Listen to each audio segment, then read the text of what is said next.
Hola a todos, bienvenidos a un nuevo video. Hoy nos adentraremos en un tema oscuro y perturbador, los 10 hombres más asesinos de Honduras. Prepárense para escuchar historias escalofriantes, relatos que les helarán la sangre y les harán preguntarse sobre la naturaleza humana. Acompáñenme en este viaje al corazón de la oscuridad, donde la maldad no tiene límites y la crueldad se convierte en algo terrible. Nuestra primera parada en este viaje al infierno nos lleva ante Juan Carlos, un hombre conocido como el Sádico, un apodo que no exagera en absoluto. Su nombre se convirtió en sinónimo de terror y crueldad en toda la región. Sus crímenes, llenos de una crueldad increíble, conmocionaron a todo el país. Cada nuevo hallazgo de sus atrocidades dejaba a la nación en un estado de shock y horror. Se dice que disfrutaba haciendo sufrir a sus víctimas, alargando su agonía con una frialdad que todavía nos da escalofríos. Los expertos en criminología aún debaten sobre la naturaleza de su maldad. Los métodos que usaba, demasiado terribles para contarlos con detalle, eran una mezcla de brutalidad animal y una maldad casi demoníaca. Cada herramienta que empleaba parecía diseñada para maximizar el dolor y el sufrimiento. La búsqueda de este hombre duró meses, manteniendo en vilo a un país entero que temía convertirse en su próxima víctima. Las autoridades trabajaron incansablemente, rastreando cada pista y siguiendo cada indicio. Finalmente, la justicia logró capturarlo, pero las heridas que dejó en la sociedad hondureña nunca se borraron. Su captura fue un alivio, pero el miedo y el dolor que sembró perduran hasta hoy. Si la crueldad de El Sádico nos heló la sangre, la historia de Pedro el Descuartizador nos hará querer mirar hacia otro lado, incapaces de soportar el horror. Lo que lo diferenciaba de los demás asesinos en serie era la forma en que profanaba los cuerpos de sus víctimas, lo que lo convirtió en una leyenda macabra y temida. No le bastaba con quitarles la vida, no, su crueldad iba más allá. Quería borrar su existencia misma, desmembrándolos con una precisión escalofriante, casi quirúrgica. La policía encontraba los restos esparcidos por la ciudad, en lugares insospechados, como un rompecabezas macabro que nadie quería resolver, pero que todos temían. Después de una serie de asesinatos que llenaron de terror al país y mantuvieron a la población en vilo, el Descuartizador fue finalmente capturado, poniendo fin a su reinado de terror. Sin embargo, su leyenda sigue viva. En las calles oscuras y en los susurros de la noche, se susurra en las sombras, como un cuento de terror que nunca se olvida, como un recordatorio de que la maldad puede tomar las formas más horribles, y que el miedo siempre acecha en la oscuridad. En el mundo del crimen, la figura del estrangulador siempre ha causado un miedo profundo. Luis, conocido como el Estrangulador, no era la excepción. Sus víctimas, siempre mujeres jóvenes, parecían haber sido congeladas en un último suspiro de horror. Su forma de actuar siempre era la misma. Las esperaba en la oscuridad, las sorprendía con una violencia brutal y finalmente acababa con sus vidas con sus propias manos. La policía, presionada por la gente y el miedo que se extendía, comenzó una búsqueda desesperada. Se hicieron retratos hablados, se interrogó a cientos de sospechosos, pero el estrangulador parecía haber desaparecido en el aire.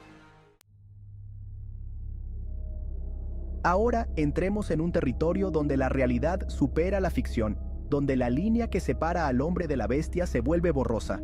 Hablemos de Carlos, el Caníbal, un nombre que todavía provoca escalofríos al escucharlo. Sus crímenes, llenos de un salvajismo primitivo, no tenían una explicación lógica. No solo mataba a sus víctimas, sino que realizaba un ritual macabro, comiéndose su carne con una furia animal. Los detalles de sus crímenes, revelados durante el juicio, causaron horror e incredulidad en todo el país. En el mundo criminal, donde la vida se compra y se vende, José el Sicario era una leyenda. Frío, calculador y letalmente eficiente, se decía que no había objetivo que no pudiera alcanzar, ni crimen que no estuviera dispuesto a cometer. Su nombre, susurrado con miedo y respeto, se convirtió en sinónimo de muerte segura. Las autoridades, conscientes del peligro que representaba, ofrecieron una recompensa por su captura, pero el sicario era un fantasma. Se movía en las sombras, siempre un paso por delante de la justicia. Para Miguel, la muerte era solo el final de un juego macabro, un desenlace inevitable, pero no el objetivo principal. Su verdadero placer estaba en el sufrimiento, en la agonía prolongada de sus víctimas, en ver cómo la esperanza se desvanecía lentamente de sus ojos. No en vano se ganó el apodo de El Torturador, un título que llevaba con una satisfacción enfermiza, como si fuera un trofeo de su macabra colección. Sus métodos, crueles e ingeniosos, parecían sacados de las historias más oscuras, de los relatos más aterradores de la humanidad. Utilizaba herramientas rudimentarias pero efectivas, cuchillos oxidados, que cortaban no solo la carne sino también el alma, alambres de púas que desgarraban la piel, y fuego que quemaba no solo el cuerpo, sino también la esperanza. Cada grito, cada súplica, eran música para sus oídos, una sinfonía de dolor que él dirigía con maestría. Sabía cómo hacer sufrir al máximo sin llegar a matar, cómo mantener a sus víctimas al borde de la muerte sin cruzar esa línea, cómo prolongar la agonía de forma inhumana, extendiendo el sufrimiento más allá de los límites imaginables. La policía encontró su escondite por casualidad, un golpe de suerte en una investigación que parecía no tener fin, un sótano húmedo y maloliente que se convirtió en escenario de pesadillas, un lugar donde el dolor se volvía arte en las manos de Miguel. En el mundo de los asesinos, Ricardo el Envenenador se movía con la sutileza de un fantasma. No necesitaba la fuerza bruta, ni la violencia directa. Su arma era el veneno, una herramienta silenciosa y letal que dejaba tras de sí una serie de muertes inexplicables. Sus víctimas, aparentemente fallecidas por causas naturales, se convertían en un misterio para los médicos. Era como si la vida se les escapara sin dejar rastro, sin una razón aparente. Pero la muerte, por mucho que se oculte, siempre deja pistas. Y en el caso de El Envenenador, las pistas eran pequeños detalles, sutiles anomalías que solo un experto podía detectar. La ciudad se convirtió en su campo de caza, sus habitantes, en presas fáciles para su mira telescópica. Antonio, conocido como el francotirador, sembró el terror con cada disparo, convirtiendo la vida cotidiana en una ruleta rusa. Nadie se sentía seguro. Cualquier lugar, cualquier momento, podía ser el último. La policía, desesperada por detenerlo, llenó las calles de agentes, aumentó la vigilancia, pero el francotirador parecía intocable. Se decía que era un exmilitar, un experto en el manejo de armas de fuego, capaz de alcanzar un objetivo a cientos de metros de distancia con una precisión increíble. Cuando la policía se enfrenta a un asesino, busca un motivo, una conexión lógica que explique sus actos. Pero en el caso de Francisco, el asesino en serie, la lógica parecía no existir. Sus crímenes, aunque brutales, no tenían un patrón claro. Sus víctimas, hombres y mujeres de diferentes edades y clases sociales, no parecían tener nada en común. Lo único constante era la crueldad con la que eran asesinados, la frialdad con la que el asesino en serie les quitaba la vida. La incertidumbre se apoderó de la ciudad. Dicen que los ojos son el espejo del alma.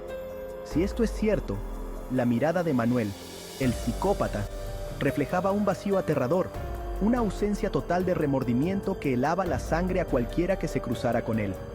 Sus crímenes, cometidos con una violencia inusitada, parecían motivados por un placer perverso, una necesidad de imponer su voluntad sobre los demás a cualquier precio. Desde muy joven, Manuel mostró señales de crueldad hacia los animales, un síntoma que a menudo precede a conductas violentas en la edad adulta. Pero nadie pudo prever la magnitud de la oscuridad que se escondía en su interior. Su captura fue tan sorpresiva como sus crímenes. Y así, con la historia de Manuel el psicópata, termina este espeluznante recorrido por las mentes más oscuras de Honduras.